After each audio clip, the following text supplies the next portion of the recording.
It was the coldest hour before dawn, and nobody was sleeping. The men had been sitting in the dark for hours by then, wrapped in whatever they had, listening to the wind move across the open ground in front of them. Some were praying quietly. Some were just staring at nothing, turning a stone over and over in their hands without thinking about it. The kind of waiting that gets into your chest and sits there. Nobody spoke about what was coming. They didn't need to. Everyone already knew. Out beyond the tree line, somewhere in that grey-black distance, something enormous was waking up. You couldn't see it yet, but you could feel it. The way the air changes before a storm breaks. That strange stillness that isn't really stillness at all, just everything holding its breath at once. One of the older soldiers looked up at the sky, then looked back down at the ground without saying a word. That small gesture said everything. This was the moment history would remember. Not the speeches, not the maps, not the names carved into stone afterward. This, right here, this quiet, frightened morning on the edge of something that couldn't be undone. Stay with me, because what happened next changed everything. It's spring, 73 AD. The Judean desert before dawn is one of the quietest places on earth. A silence so complete you can hear the ropes settling under tension. The air smells like dust and iron and something faintly organic, like wet leather left to dry in the sun. The Dead Sea sits below, invisible in the dark, but you can feel its presence. That peculiar flatness in the air, the way sound doesn't carry the way it should. And rising above all of it, 400 meters above the desert floor, is Masada. From a distance, in the last hour before sunrise, the plateau looks like something geology made by accident. A flat-topped rock rising sheer from the surrounding terrain, its edges dropping straight down to nowhere. But if you look closer, down at the base of the mountain, you can see that the desert floor isn't empty. Stretched in a ring around the entire base of that plateau is a wall. A Roman circumvallation wall. 6.8 miles of dry fieldstone, unbroken, sealing the mountain off from the rest of the world like a lid on a jar. Behind that wall, 8 Roman siege camps sit at regular intervals, their interiors still dark, the cooking fires low. And there, on the western side of the mountain, something is almost finished. For weeks, thousands of men have been moving earth up a natural spur of bedrock that juts out from the plateau's western face. They call it the Luce, the White Promontory. Packed earth, stone fill, timber bracing.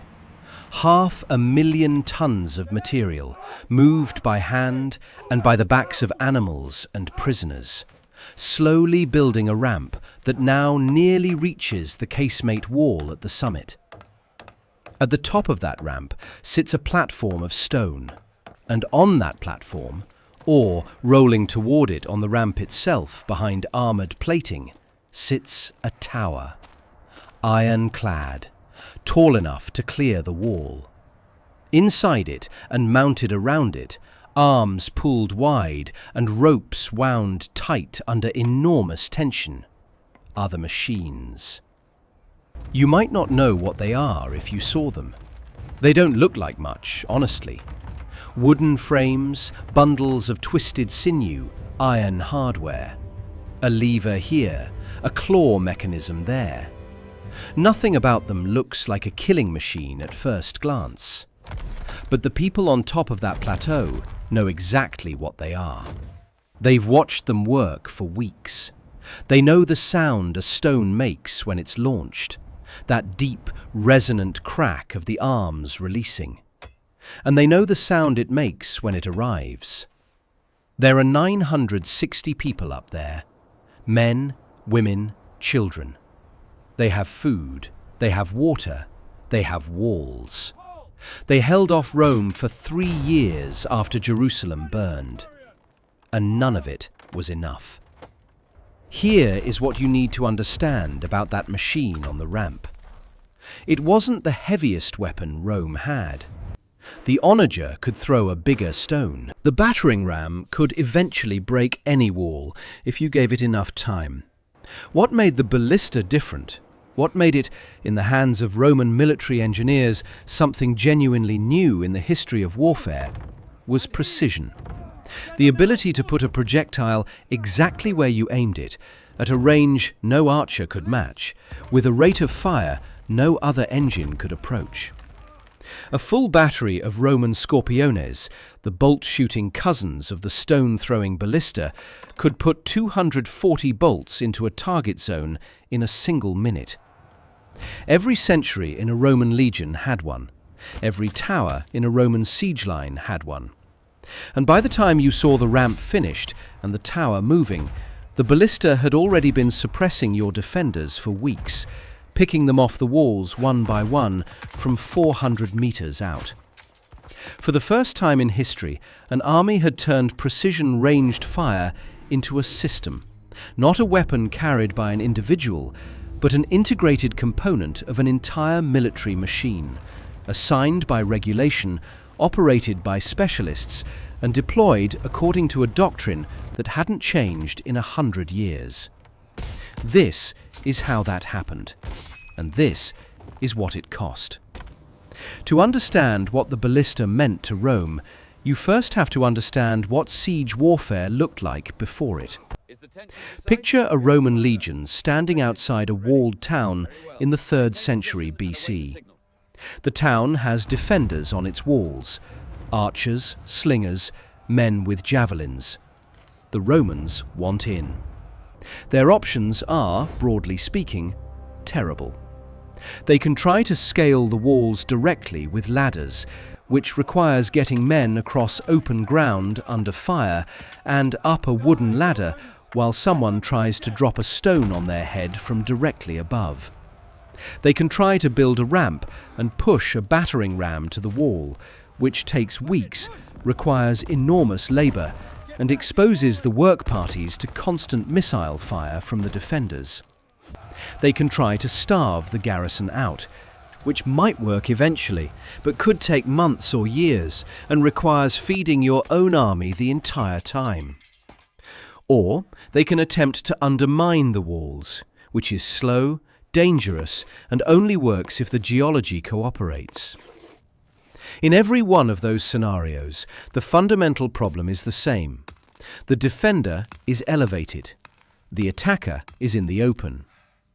The physics of the situation favour the person on top of the wall every single time, and closing that gap costs you men. It always costs you men. What Rome needed, and eventually got, was a way to reach the defender at range, with enough force to suppress him, to keep his head down, to drive him off the parapet, to pick off the officers and the skilled archers before the assault even began. What Rome needed was the ballista. The technology itself wasn't Roman in origin. The Greeks got there first, as they usually did in military engineering. Philip II of Macedon, Alexander's father, had a team of engineers within his army specifically tasked with designing and building torsion-powered artillery. The core innovation was the torsion spring. Bundles of twisted sinew or hair or rope wound under enormous tension that could store and release energy far more efficiently than any simple bow or tension weapon. By the time Alexander's engineers had finished developing the concept, the torsion ballista could throw a stone projectile of meaningful weight over distances that simply weren't achievable with earlier technology. Not well, not consistently, but far enough to matter. Rome absorbed all of this in 146 BC, when the Greek city-states became Roman territory. Roman engineers are not always credited as inventors. They weren't in this case, But what they were extraordinarily good at was taking something that worked and making it work better, lighter, faster, and more consistently. Over the next century, they did exactly that with the Greek ballista. The wooden frames became partly iron, then mostly iron. The torsion mechanisms were refined. The mounting systems were improved to allow directional adjustment without disassembly. And critically, the weapons were organized, assigned to units, operated by trained specialists who were part of the legion rather than attached contractors, and standardized in a way that the Greek versions never were. By the time of the events we're going to talk about, Caesar's siege at Alesia in 52 BC and the Roman siege at Masada in 73 AD, the ballista wasn't an experimental weapon or a special asset brought out for unusual situations. It was standard equipment. It was doctrine. But to understand why those two sieges in particular reveal the ballista's true power, you need to understand the political situations that produced them. In 58 BC, Julius Caesar arrived in Gaul as its proconsul. His political position back in Rome was complicated. He had debts, he had rivals, and he needed military glory and the money that came with successful campaigns to stay relevant. What he found in Gaul was an opportunity, and he took it aggressively, campaigning season after season, pushing further into territory that Rome had never formally controlled. By 52 BC, he had been at it for 6 years, and the conquest was, on paper, largely complete. That was when Vercingetorix appeared. He was a young Arverni nobleman, probably in his late 20s, and he did something that Roman commanders had not seen from the Gauls before. He organized them. Not just his own tribe, but a coalition of tribes that had historically competed or fought each other, unified under a single military command with a coherent strategy. His strategy wasn't to meet Rome in the open field. He'd watched what happened to Gallic armies that tried that. His strategy was to deny Rome supplies, burn towns before the Romans could use them, and use fortified hilltop positions to force the Romans into costly sieges, rather than the open battles where Roman discipline was most effective. It was genuinely sophisticated, and for a while it worked. Caesar besieged the town of Avaricum over Vercingetorix's objections. Vercingetorix had wanted it burned, not defended, and took it. He then attempted to besiege Gergovia, Vercingetorix's home territory, and failed. The failure at Gergovia was politically dangerous. It gave wavering Gallic tribes the signal that Rome was not invincible, and more tribes joined the coalition. Caesar needed to end this, definitively, and soon. When Vercingetorix chose Alesia as his defensive position after a cavalry defeat in the open field, Caesar followed him there. The situation at Alesia was, from a purely military standpoint, a serious problem. Vercingetorix had somewhere around 80,000 warriors inside the hilltop oppidum. The position was naturally strong. The town sat on a plateau above 2 rivers, the Oz and the Ozerain, with steep slopes on most sides. A direct assault would be expensive in men, and Caesar's legions, though professional, were not inexhaustible. To make things worse, Caesar knew that a Gallic relief force was being assembled, a massive coalition army that would arrive and try to break the siege from outside. Caesar's response to this problem is one of the most audacious engineering decisions in military history. He built 2 walls. An inner circumvallation facing inward toward Alesia, about 18 kilometers long, to contain Vercingetorix, and an outer contravallation facing outward, 35 kilometers long, to defend against the relief force. His men built both simultaneously, along with 23 forts, towers at regular intervals along the entire length, and multiple layers of obstacles in front of both lines. They were digging and building while simultaneously watching for Gallic sorties from the garrison and waiting for the relief force to arrive on the horizon. Now shift forward 125 years to a different part of the Roman world entirely. In 66 AD, the Jews of Judea revolted against Roman rule. The causes were complicated: taxation, religious tension, administrative abuse, the particular volatility of a province that considered itself answerable to God rather than to Rome. The revolt started as a local uprising and became a full-scale war. The Romans responded methodically and eventually with tremendous force. In 70 AD, after a siege that lasted months and cost both sides enormously, Titus, son of Emperor Vespasian, took Jerusalem. The Second Temple was destroyed, an event whose consequences for Jewish history and world history are almost impossible to overstate. But the war wasn't quite over. 3 fortresses still held out. Herodium fell quickly. Machaerus surrendered before the assault began. That left Masada, a mesa in the Judean desert, 400 meters of sheer rock face on every side, originally built by Herod the Great as a refuge for himself in the event of a revolt, now occupied by about 960 people, members of the Sicarii, the most radical faction of the Jewish rebels, led by Eleazar ben Yair. They had taken Masada from a small Roman garrison in 66 AD using a ruse, and they had been there since.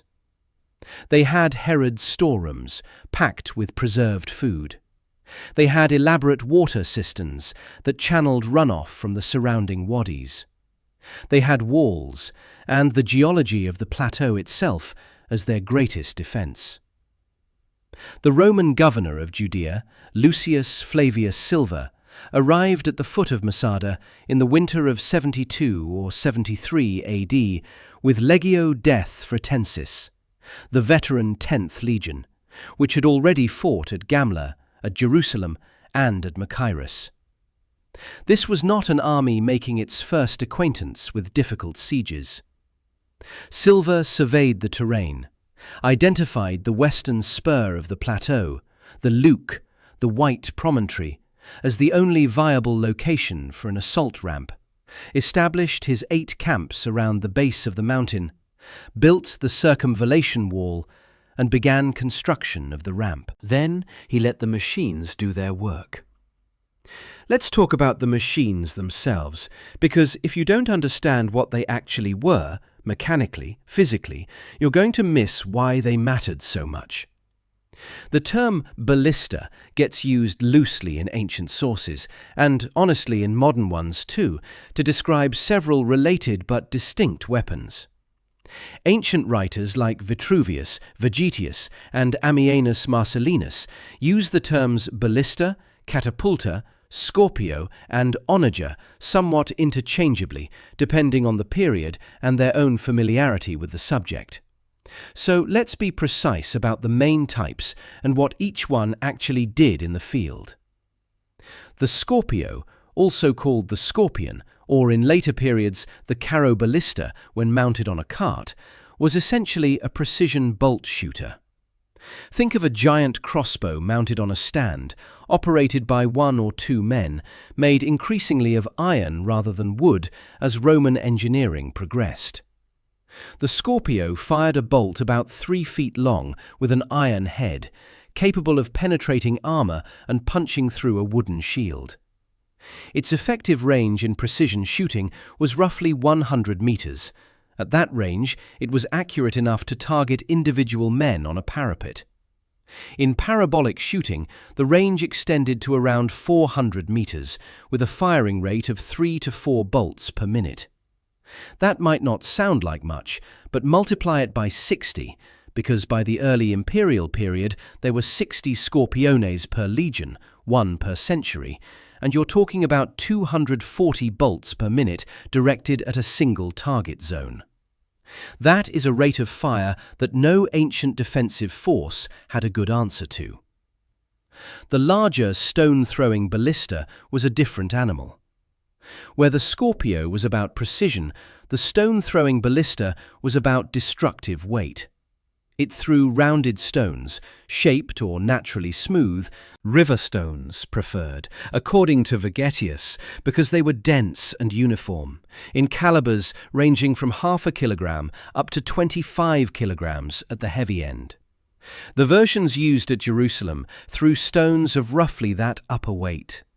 Vitruvius mentions calibers even heavier than that, up to 163 kilograms in the extreme cases, though weapons at that scale were exceptional. The effective range of the stone-throwing ballista was up to 550 yards in the largest versions, well outside the range of any archer. Far enough that the trajectory had a significant arc, and accurate enough at mid-range to target specific points on a fortification wall. The Caro ballista, the cart-mounted version that appears on Trajan's column, was the mobile evolution of the Scorpio, built primarily of iron, assigned 1 per century with a crew of 8 soldiers from that century's contubernium. The all-iron frame gave it 25% more power than the equivalent wooden-framed weapon, because the metal didn't flex and absorb energy the way wood did. The arms could be pulled further back, storing more energy in the torsion springs before release. A universal joint in the mounting allowed the crew to adjust aim without disassembling and repositioning the weapon, which was a genuine operational advantage in a fast-moving situation. All of these weapons ran on the same fundamental principle: torsion. Bundles of twisted sinew, usually animal tendon, or in some cases twisted hair or rope, wound under tension and threaded through a wooden or iron frame. 2 arms protruded horizontally from the bundles, connected at their tips by the firing cord. When the crew wound the cord back using a winch and claw mechanism, the torsion in the bundles increased, storing energy. When the trigger released the cord, the bundles snapped the arms forward with tremendous force, and whatever was in the firing groove, bolt or stone, was launched downrange. The torsion spring was the key innovation over simple tension weapons like bows, because it stored far more energy per unit of weight, and that energy could be released much more quickly. The weapons had one significant vulnerability: the sinew. Sinew is hygroscopic. It absorbs moisture from the air, which changes its tension properties and reduces the weapon's power and accuracy. Roman artillery crews spent significant effort managing this, applying oil and fat to the torsion bundles, adjusting tension when conditions changed, and storing the weapons under cover when possible. In the desert environment of Masada, this was actually less of a problem than it might be in wetter climates, and the arid conditions probably helped the Roman artillery maintain consistent performance throughout the siege. Now look at the terrain where these machines were deployed, because the terrain at both Alesia and Masada shaped everything about how the ballista was used. At Alesia, the geography was the entire reason for Caesar's engineering solution.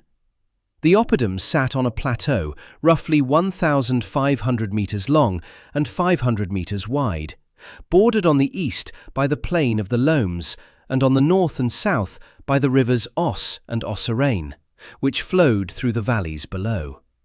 The slopes were steep on most sides, and the Gauls had a substantial fortification wall, a murus gallicus, construction of timber, stone, and packed earth, around the plateau's edge. A direct assault up those slopes into defenders with the high ground was a losing proposition. Caesar's inner circumvallation ran 18 kilometers, following the contours of the 2 rivers where possible, with towers every 100 yards or so and multiple overlapping lines of obstacles in front. The moat, the outer ditch, the rows of sharpened stakes called chippi, the concealed pits with pointed stakes called lilia, and the iron hooks called stimuli. The ballistae and scorpiones in the towers created a continuous fire zone across all of that. At Masada, the terrain was even more extreme. The plateau rises sheer, 400 meters of vertical rock face on the east side, dropping almost directly to the Dead Sea. The western side, where the ramp was built, had a somewhat gentler approach thanks to the Luque spur, but it was still a formidable climb. The circumvallation wall of 6.8 miles ran around the entire base of the mountain, an unbroken ring of stone that prevented the defenders from leaving or receiving help. The 8 Roman camps, designated A through H by modern archaeologists, were positioned at intervals around this ring. Camps B and F were the largest, housing the legionary troops. Camp F sat on the northwest side, positioned so that Silva could directly oversee construction of the ramp. The other 6 housed auxiliary cohorts. Along the circumvallation wall, the Romans erected 15 catapult towers. 14 of these have been identified archaeologically. Their purpose was clear: to maintain a continuous field of fire against the plateau's edges, suppressing any defender who appeared on the wall, making it impossible for the garrison to observe or interfere with the ramp construction without taking casualties from the artillery below. Caesar's force at Alesia numbered approximately 50,000 to 60,000 men across 10 to 12 legions, depending on which ancient account you follow. Vercingetorix had roughly 80,000 warriors inside Alesia.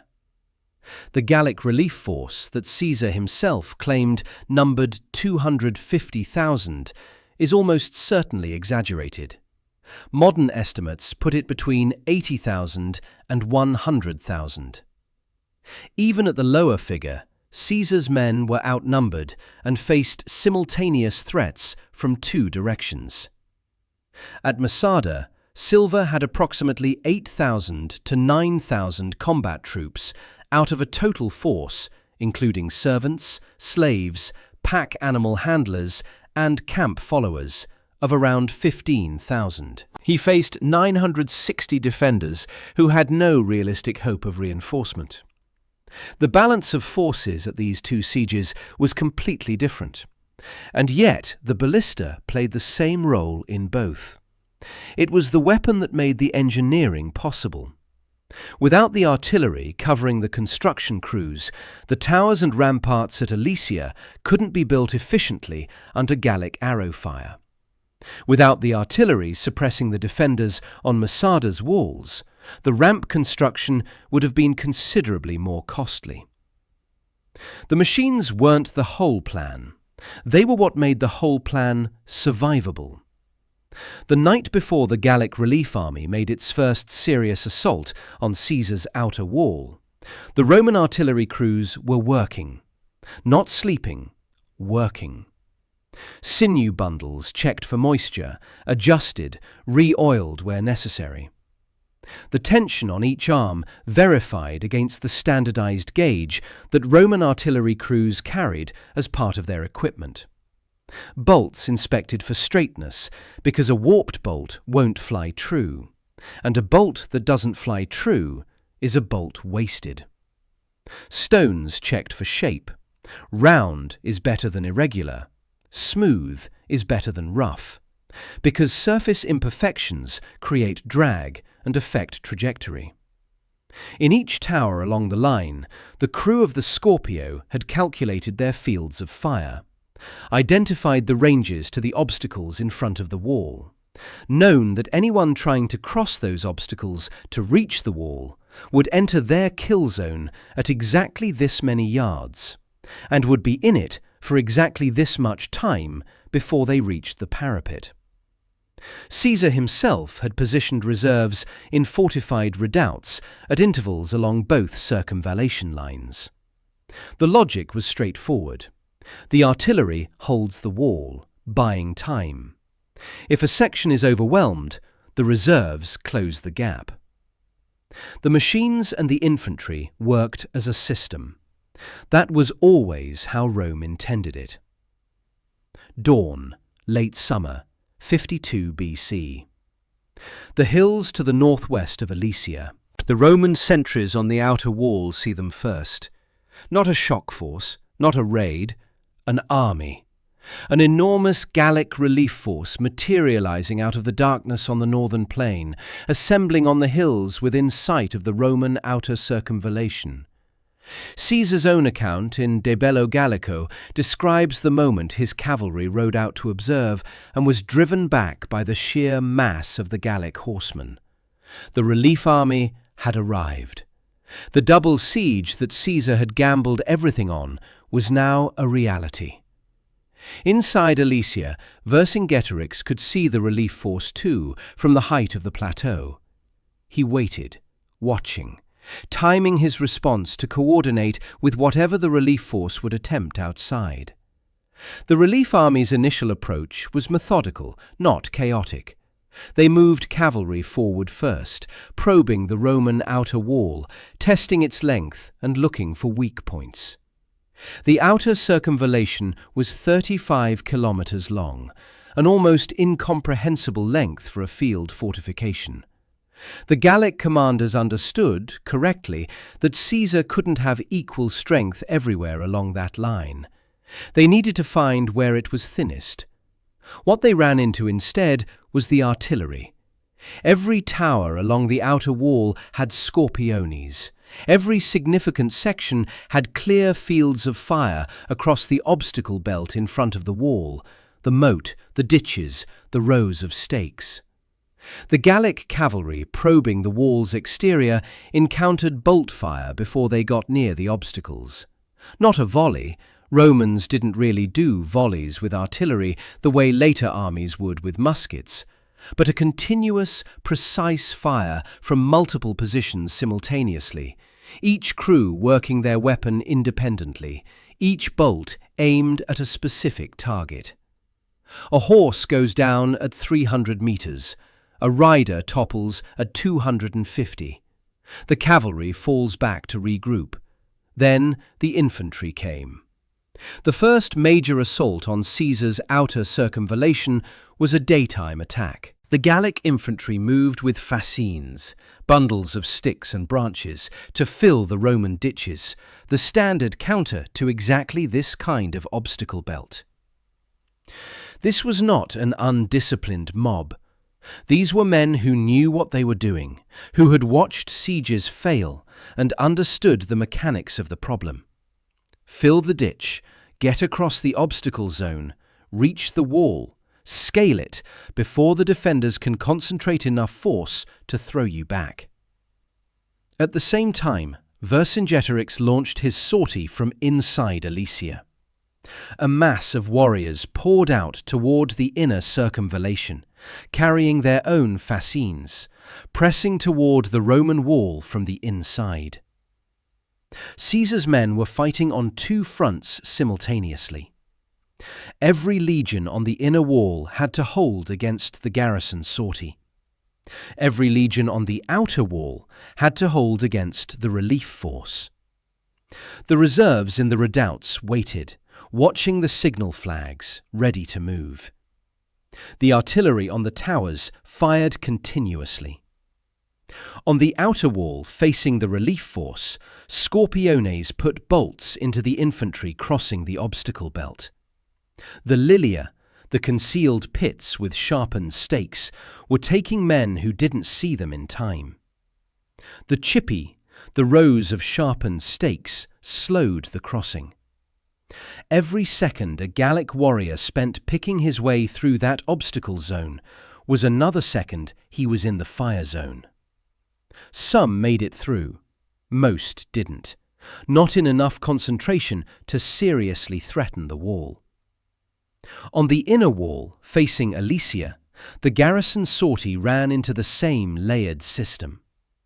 Vercingetorix's warriors were brave. Caesar himself says so, in the grudging way he acknowledges enemies worth fighting.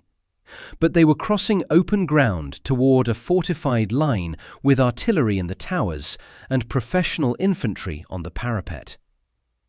The sortie failed to breach the inner wall, and after heavy fighting through the afternoon, both the outer attack and the inner sortie were broken off. The relief force pulled back to regroup.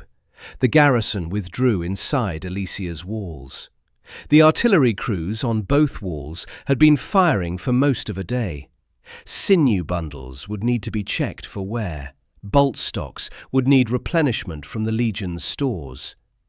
But the lines had held, and they had held largely because the machines had made crossing the open ground toward the walls prohibitively costly. By midnight, the Romans were watching the northern plain carefully, because midnight was exactly when the relief force chose to move. The night assault was a different problem for the artillery. The Scorpio's precision was its greatest advantage, and precision requires a visible target. In darkness, at range, you can't aim at a man. You aim at movement, at torchlight, at sound. The Gallic relief force moved without torches, using the darkness deliberately, carrying fascines for the ditches and ladders for the walls. The obstacle belt slowed them down and created noise, and that noise gave the artillery crews something to aim at, but the effectiveness of the fire dropped significantly compared to daylight. What the night assault revealed was the real vulnerability in Caesar's system. And this was not a weakness in the artillery, but a weakness in the terrain. Caesar's outer circumvallation ran 35 kilometers. Along most of that length, the terrain assisted the defense, the rivers, the valley slopes, the natural obstacles. But at the northwest sector, where the hills created a re-entrant angle in the line, the ground was flatter, and the defenders had a harder geometry to work with. The wall at that point was harder to reinforce quickly from adjacent sectors, and the approach ground outside was more favourable for a mass assault.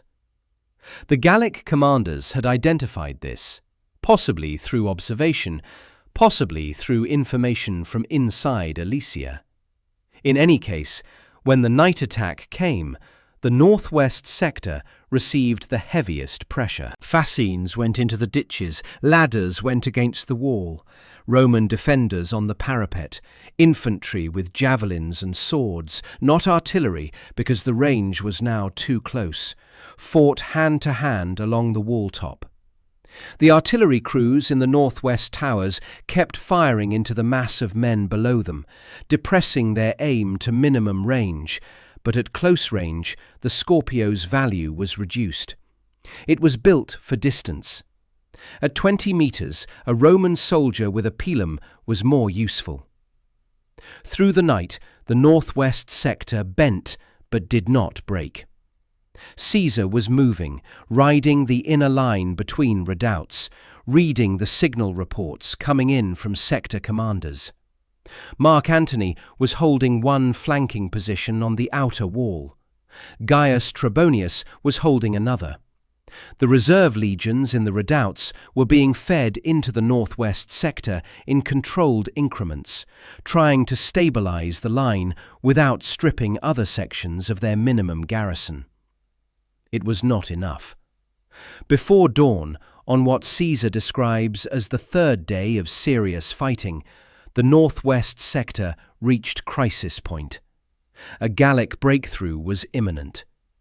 The relief force had finally concentrated enough mass at the right point, and the Roman line was giving way.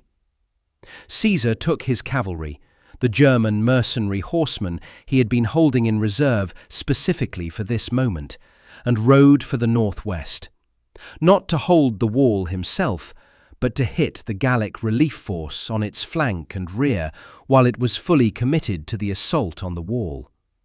This is the decision that determined the outcome of the siege.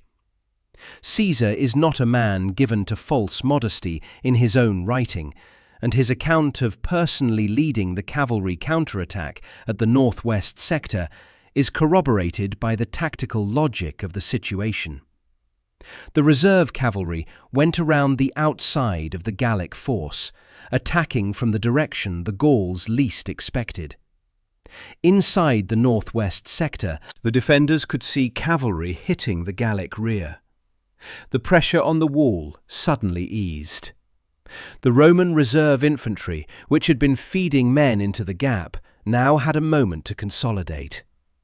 The ballistae on the towers resumed effective fire as the Gallic assault disorganized. The Gallic cavalry that had been supporting the infantry assault, which was enormous in numbers, by Caesar's account the largest cavalry force he had encountered in Gaul, turned to meet the German horsemen and was beaten. A cavalry force that turns away from its primary mission to deal with a flank threat has already failed. The infantry attacking the wall, seeing their cavalry in retreat, began to lose cohesion. The relief force withdrew, and this time it didn't come back. Inside Alesia, Vercingetorix watched from the plateau as the relief army retreated across the northern plain.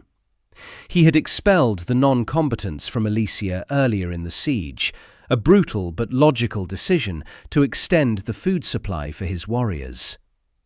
Those people, men and women and children of Alesia who had nowhere to go, had spent the siege in the killing ground between the two Roman walls, unable to pass either line, slowly starving.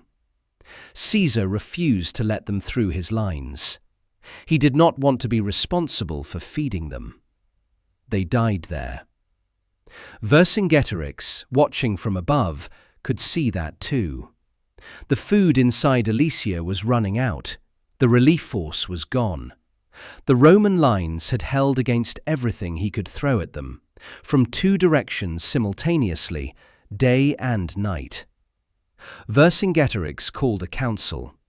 The options were to fight to the last man, to attempt a breakout, nearly impossible now with the obstacle belts intact and the artillery still in position, or to surrender. He chose to surrender. Now the desert, a century and a quarter later. Spring, 73 AD. Masada at dawn looks the same as it has looked for 1,000 years. The plateau edges catch the first light before the desert floor does, and for a moment the summit seems to float above the darkness below, disconnected from the earth.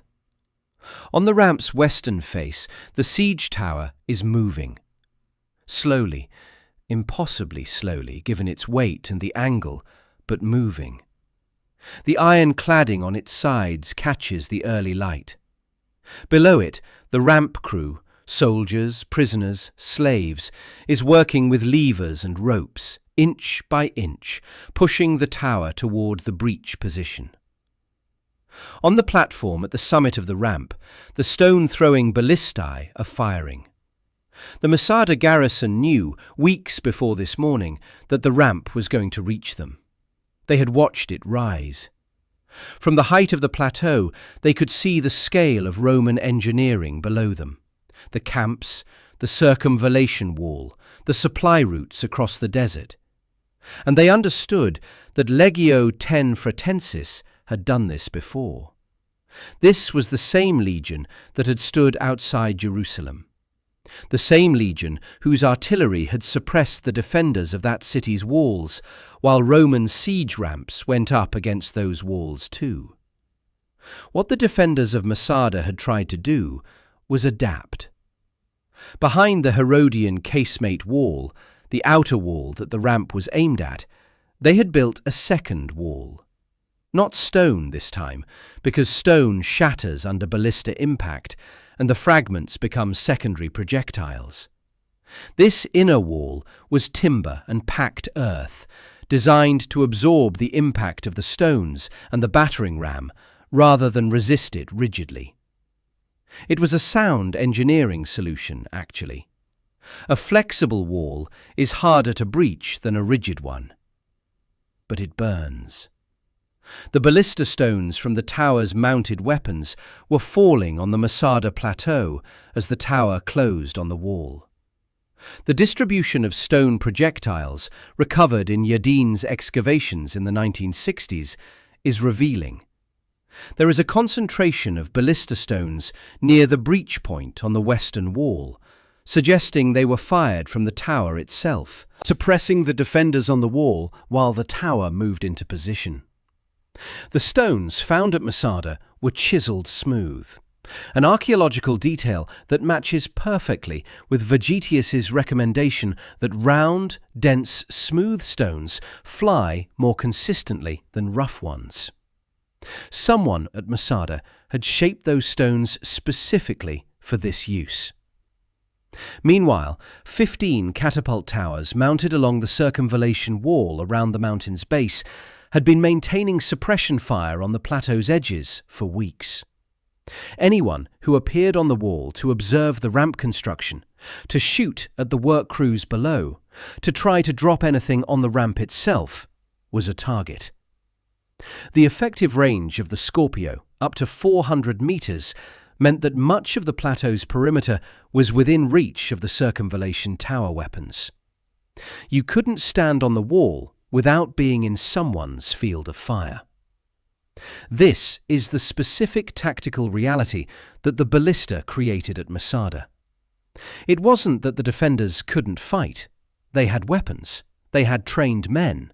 Eleazar ben Yair had maintained discipline through 3 years of waiting. It's that they couldn't fight effectively from the walls, which were the only place that fighting effectively was possible.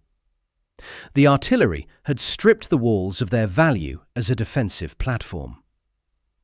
By the time the tower reached the casemate wall, the defense of Masada had already been degraded by weeks of continuous suppression fire. The ram struck the outer casemate wall. Stone construction doesn't resist a battering ram forever. It resists it until the mortar fails, or the foundation shifts, or enough courses are dislodged that the wall loses structural integrity and collapses. The casemate wall breached. Behind it was the timber and earth inner wall. The Romans set it on fire. Josephus describes a volley of blazing torches directed at the inner wall, and this is consistent with the recorded use of incendiary projectiles at other Roman sieges of the period. The inner wall, designed to absorb mechanical impact rather than resist fire, burned. It burned through the night of April 15th into April 16th, 73 AD. By morning, the breach was open. Let's take a moment here and go back to a detail from the Jerusalem siege, the same legion 3 years earlier, because it tells you something important about how the Roman artillery crews thought about their work. When Titus besieged Jerusalem in 70 AD, the Romans were using stone-throwing ballistae against the city's walls and its defenders. The stones they were throwing were limestone, which is pale, almost white against a dark background.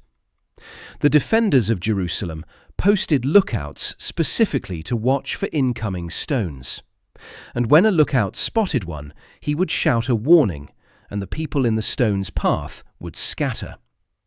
They were losing time, losing position, disrupting the defense every time the warning came. It was costing the Romans effectiveness, not enough to stop the siege, but enough to be noticed. The Roman artillery crews started painting the stones black. Limestone that's been darkened with soot or ash is nearly invisible against the sky before dawn or after dusk, and even in daylight it's harder to track against the background of the walls and the city's architecture. The lookout system stopped working. The stones arrived without warning. That's not savagery. That's a crew of professionals identifying a problem with their weapons system, devising an engineering solution, and implementing it on the fly. That's the Roman military at its best: adaptive, systematic, focused on outcomes. The same mentality that built the ramp at Masada. The same mentality that built 35 kilometers of circumvallation at Alesia. Back to Masada, April 16th, 73 AD. The Roman forces form up at dawn to enter the breach. The mountain is silent. Inside, Eleazar ben Yair had made a decision. Josephus records 2 speeches, long rhetorical speeches in the Greek historiographical tradition, certainly composed by Josephus rather than transcribed verbatim, but reflecting something of the logic of the decision. Rather than be captured and enslaved, the standard Roman fate for the inhabitants of a conquered fortress, the Sicarii chose to die. By lot, according to Josephus, men killed their families, then 10 men chosen by lot killed the others, then one of the 10 killed the remaining 9, then killed himself. The last act of the last man. 960 people, 2 women and 5 children survived by hiding in a cistern. They were Josephus's stated sources for what happened inside. The Romans entered through the breach and found the buildings burning. Everything except the food storerooms, which had been left intact deliberately, so the Romans could not say the defenders had died because they had nothing to eat. It was a deliberate, final statement. The Ballista had done its work. The ramp had been built. The wall had been breached, and the enemy had refused, in the end, to be captured. The morning after the Gallic relief force retreated from Alesia, the plain north of the Oppidum was empty. The Gallic army, which had come from every tribe in the coalition, which had represented the last serious organized military force in independent Gaul, was gone. Dispersed, not destroyed. They hadn't been annihilated in the field, they had simply broken. Men who had marched from their home territories to relieve Alesia turned around and walked home. The coalition that Vercingetorix had spent months assembling had dissolved in a matter of days. Inside Alesia, the food was gone. Vercingetorix called his council and told them he had not surrendered before to save his own life, and he was not surrendering now to save his own life. He was surrendering, if they chose to surrender, to save theirs. Caesar's account of what happened next is brief and somewhat theatrical, which suggests it went roughly as described. Vercingetorix rode out alone, armed, to the tribunal where Caesar sat. He dismounted, removed his armour, and laid it at Caesar's feet. Then he sat on the ground and waited. Caesar had Vercingetorix taken into custody. He would remain in Roman captivity for 6 years, kept alive specifically for the triumph Caesar planned to celebrate in Rome. In 46 BC, after Caesar's civil war victories had confirmed him as the dominant figure in the Roman state, he celebrated 4 triumphs in 4 days: for Gaul, for Egypt, for Pontus, and for Africa. Vercingetorix walked in chains in the Gallic triumph, was publicly displayed, and was then executed, likely by strangulation, in the traditional Roman manner for a foreign enemy of that significance. Caesar's own casualty figures for the siege of Alesia are not consistently reliable. He was writing for political purposes as much as historical ones. But the scale of fighting across 3 days of major assaults on a 35-kilometre fortification line suggests losses on both sides that were significant. The Gallic warriors who had been in the relief force and survived simply went home. The garrison inside Alesia, Those who had not died in the sorties were distributed as plunder to Caesar's legions. One captured Gaul per Roman soldier, by Caesar's account, roughly 80,000 people enslaved in a single transaction. He made exceptions for the Aedui and Arverni tribes, releasing their warriors for political reasons. He needed those tribes cooperative in the post-war period. The battlefield around Alesia today is the town of Alesia in Burgundy. The earthworks are not dramatically visible, but they are traceable in the landscape.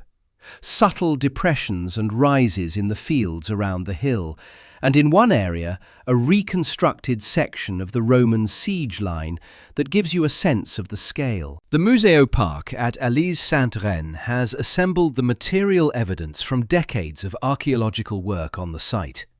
The pilum heads, the gladius fragments, the ballista bolt heads, the Gallic sword fittings and shield bosses. The objects are small and corroded and unremarkable looking, and that is exactly what makes them striking. This is what a battle leaves behind after 2,000 years. At Masada, the aftermath was faster and quieter than anyone expected. The Romans entered the breach on April 16, 73 AD, and found what Josephus describes as a citadel of death.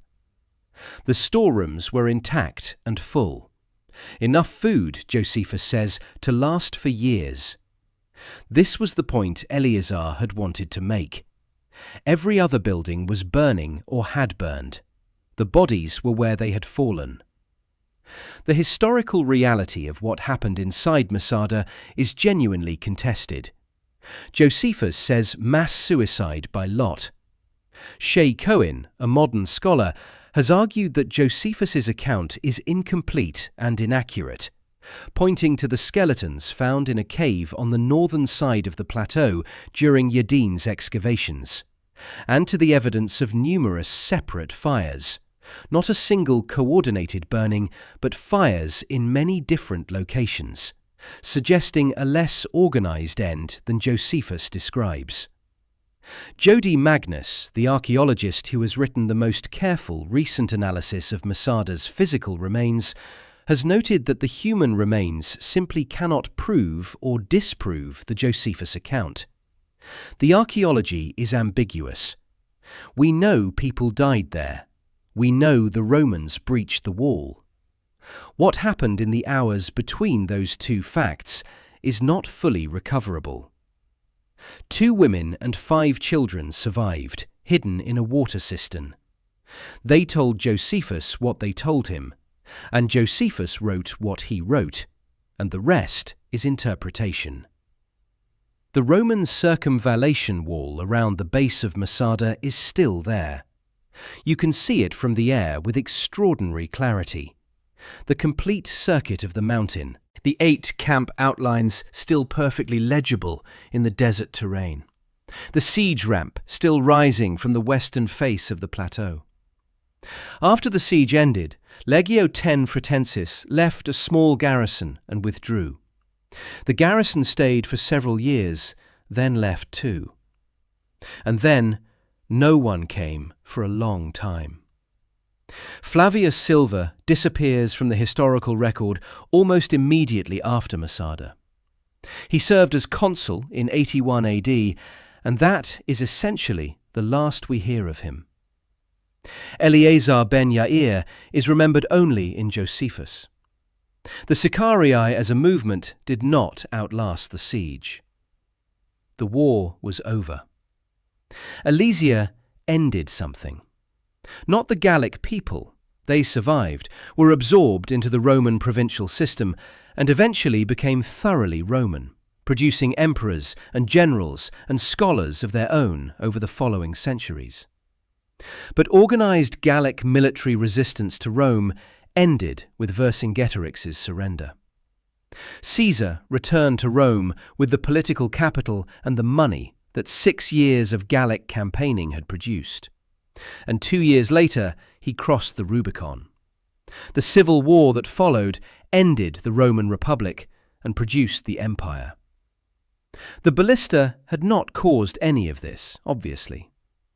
But without the military success at Alesia, Caesar's political career was over. The siege and the engineering, including the artillery that made it possible, was the foundation of everything that followed. Masada ended the First Jewish-Roman War, though not the tension between Rome and the Jewish population of Judea. That would continue for decades, exploding again in the Bar Kokhba revolt of 132 to 135 AD.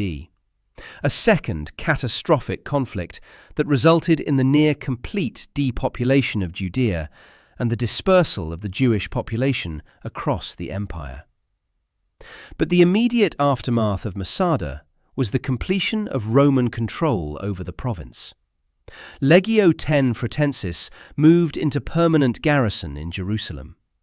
The Roman administrative apparatus settled into place. The Ballista's legacy in military history is specific and significant.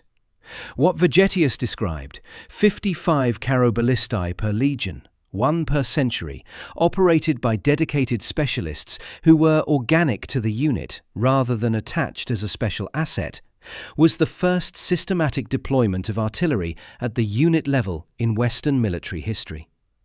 You didn't send for the artillery when you needed it, you had it with you, always, as part of the standard organizational structure of the legion.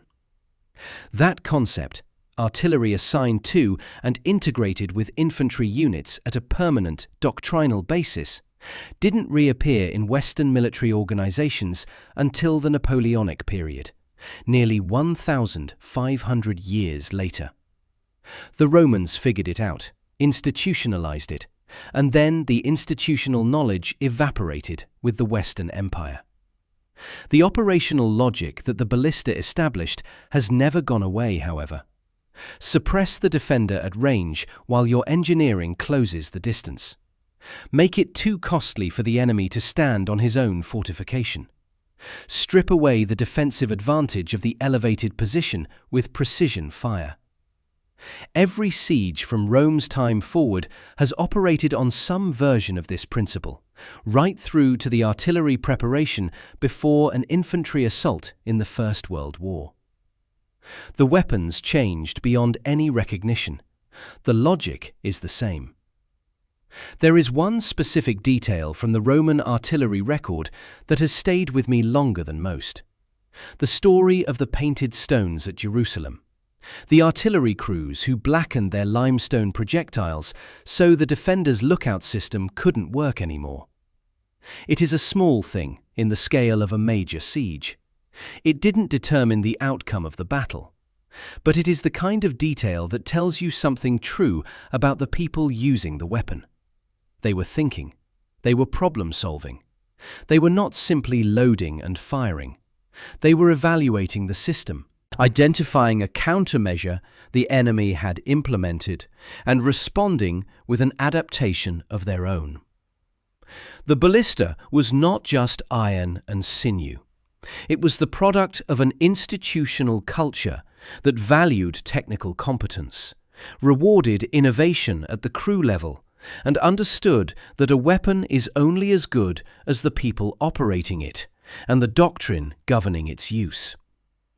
Centuries later, the assault ramp that Silva's engineers and soldiers and prisoners built at Masada still rises from the western face of the plateau.